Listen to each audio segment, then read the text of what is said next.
And we are back for our second segment of The State of Things here in the 6th episode.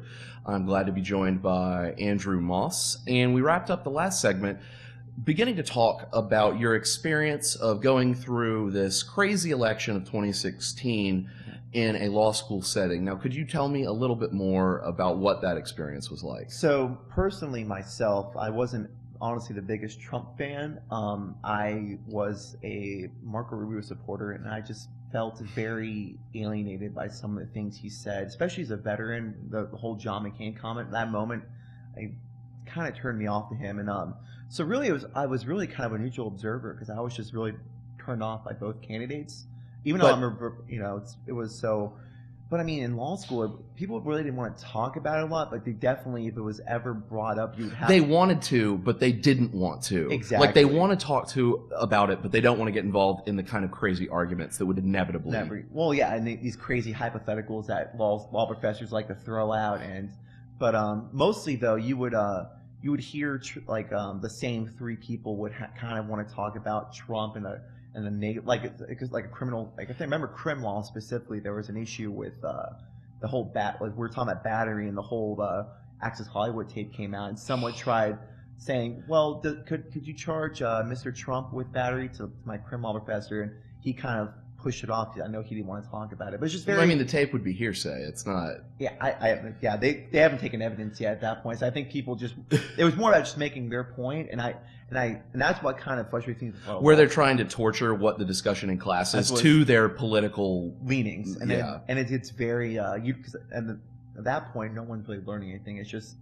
They want to hear themselves talk about the issue they care about. And having been a political science student at the University of Florida, I think the kind of flip side of that coin is actually when the faculty do it. Because I had one state and local politics teacher who would take us aside to watch Roger Moore movies as opposed to teaching some days, or would lament about, it was the Bush administration at that time.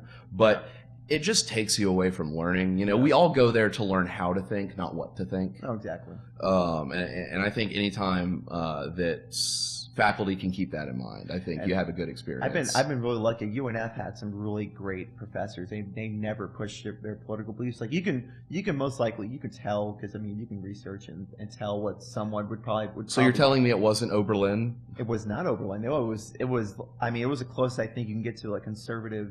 Open discussion that most this is Jacksonville, Florida. That's very true, but it was good though because the classes we had very open discussions, especially when I was in my final poli-sci classes when the whole caucuses were happening. It was a very interesting discussion about how far you think Trump's going to go, and of course, in my head I'm like, he just wants to get the nomination so he can have power. I don't think he's ever going to become president. And then a year later, I was proven wrong, like most of my political predictions. I actually worked on Marco Rubio's Senate campaign, and was the biggest Rubio guy ever. The first debate, I was so excited every time he got the question. It's like, wow, he sounds so much more. He was kind of our Obama a little bit as far as level of polish and quality of campaigning. But I had to kind of come to terms that Trump was speaking to the concerns of a part of America that I did not, that he was speaking to something that I needed to take a step back and take seriously. And coming to that conclusion was a little bit difficult to realize that I was like the establishment guy who was like reading National Review and thinking he knows everything. And I had to say, look, I'm probably wrong about this. There's something here that we need to listen to, I think. Yeah, and I realized that after November 8th. And you can kind of take that breath and look back at it retrospectively. And I've been, people say I have very moderate views on a lot of issues, but really it was stepping back and realizing that, I live in my bubble in Riverside, Jackson, Florida, but there's people in Erie, Pennsylvania, there's people in Lansing, Michigan, there's people in Muleshoe, Texas, and Iowa that are really suffering and they've been felt left behind. And we talk about issues, in terms of like a lot of racial issues, and So that doesn't play with a lot of people in the state. They're not. It's not that they don't care about them, but they're literally focused. What's the bigger problem right now? Are people burning crosses in yards as we speak? And I think to them, they're worried about keeping the food up, their family fed. They're worried about having their house, not taken away by the banks. So really, it's about 50 dead people in Orlando. Yeah, and that is and I was shocked when that happened. But to them, it was a very much like those issues didn't resonate to them because they voted because there's concerns to them that weren't really being spoken by a lot of Republican politicians, certainly not Democrats. And I think Trump, like him or not, he spoke to them. People felt like someone actually listened to them. I mean, and that's what got swept in the office. And it was a very quick political hurricane that shook our landscape. Well, and I think a lot of the response to Trump, a lot of the kind of apoplexy that you see is maybe it's frightening because I think he is attacking all the kind of unspoken infrastructure of elitism that we see, whether it's, media or corporate connections to politics or kind of the medieval court language used by our political elites that is constructed in such a way as to keep people who didn't go to well-established universities and don't speak with a certain cadence or didn't, they don't have the same understanding of the Renaissance or, Northern Italian art as everyone does who took AP classes. Well, and a great example is after the Manchester bombing when he was in the Palestine territories and he said radical, or I think, it was a speech in Saudi Arabia when he said radical Islam terrorist instead of radical Islamist terrorist, and the media kind of took him to town about that. But people don't care about. He said, and then what? A week later, it happened. And people didn't care that if he knew different what radical Islamic or radical Islamist meant.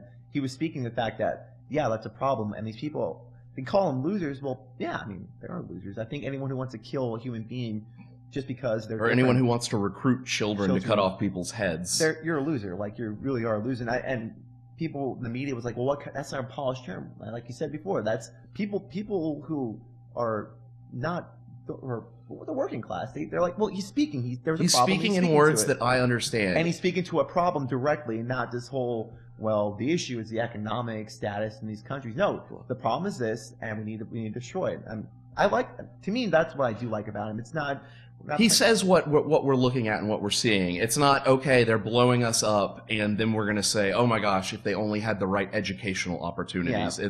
There is something fundamentally rotten in both the ideology of Islam and the ease with which it is tortured into a horribly violent form of fundamentalism. Yeah, and to me, I am willing to defend the rights of any Muslim in this country to worship according to their beliefs.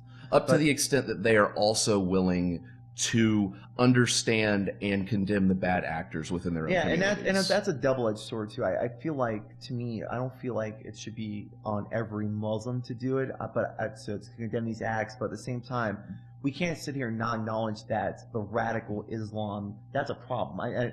And we were discussing before. Well, it's like Voldemort. Like, you give him more power by not saying his name. Yeah, and I think we discussed earlier.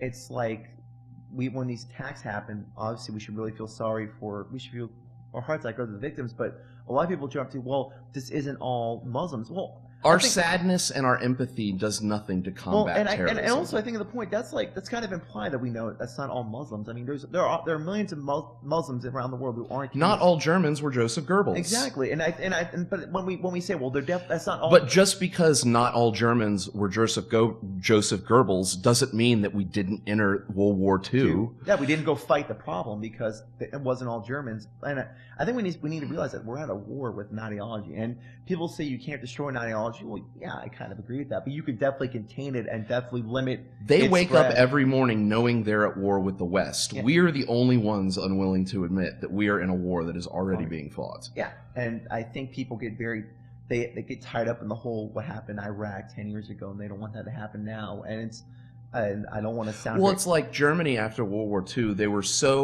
it's kind of the same reason they've been so unwilling to live up to their military spending commitments in NATO. They feel so guilty and so afraid of the mistakes they made in the past from nationalism or fascism or Nazism or militarism that they are unwilling to commit to any kind of military action this day, even in the face of very obvious problems that need to be dealt with militarily. Well, and I think that's a fine line between the guilt and then also they don't want to seen as discriminatory, because obviously it's going back to unfortunately their history, and that. But it's you've almost overcorrected for the skid there, where now you're running into the guardrail of we're becoming too accommodating and too unwilling to look at a problem with clear eyes. And what's really scary is I wrote an article because I've decided to start writing articles now, and I looked at a source.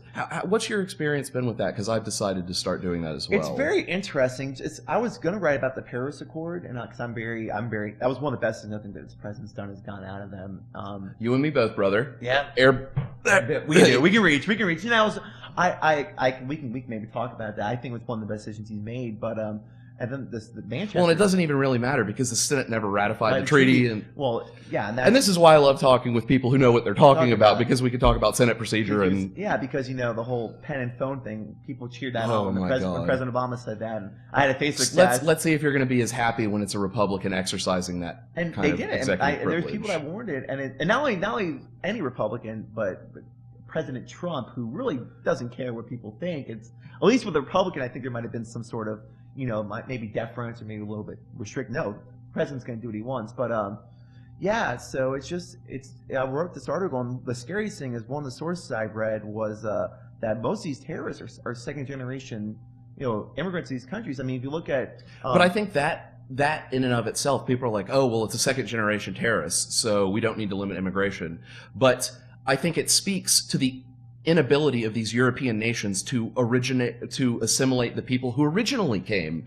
They create a kind of ensconced, cloistered, ethnically homogeneous community that never picks up the larger cultural Western attitudes of the populace generally, and that creates a space where people can feel alienated from the larger culture, and it's much more easy to radicalize them.